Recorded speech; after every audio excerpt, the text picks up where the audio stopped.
आप लोगों ने बचपन में उस चरवाहे की कहानी जरूर सुनी होगी जो बार बार भेड़िया आया का झूठा शोर मचाता था।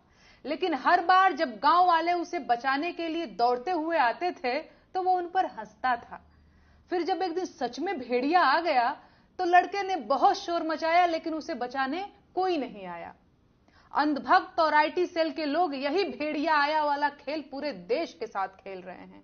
आते जाते हर किसी को वो देशद्रोही कह रहे हैं, चाहे कोई देश को हिंदू मुसलमान में बांटने के एजेंडे के खिलाफ बोल रहा हो या कोई सरकार से उसकी जिम्मेदारियों का हिसाब मांग रहा हो।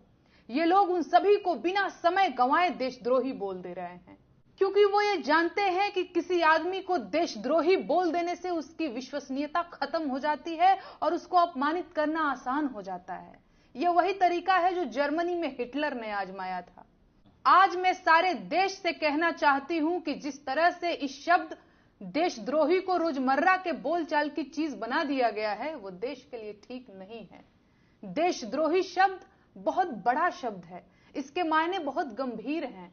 ऐसे में इसका प्रयोग बेहद संवेदनशील तरीके से किया जाना चाहिए। जिस तरह से इस देशद्रोही शब्द को बात बात पर गेंद की तरह उछाला जा रहा है, जल्दी ही हमारा सिस्टम और देश के लोग इस शब्द को लेकर अभ्यस्त हो जाएंगे और खतरा उसी दिन शुरू हो जाएगा। बिल्कुल वही खतरा जो गांव वालों को भेड़िया आया के शोर को झूठ मानने के बाद उठाना पड़ा था।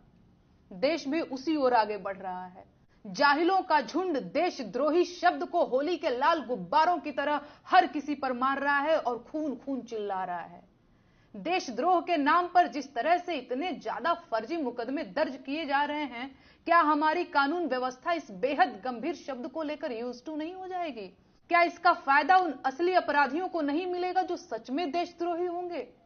ये सब बातें पूरा देश समझ रहा है, लेकिन ये अंधभक्त और उनके आका नहीं मानेंगे।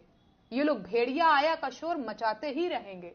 ऐसे में अब ये पूरे गांव की जिम्मेदारी है कि इन मूर्खों और बदमाशों को सबक सिखाए, वरना वो दिन दूर नहीं जब सच में भेड़िया आ जाएगा और पूरा देश शोर सुनकर भी चुप बैठा रहेगा।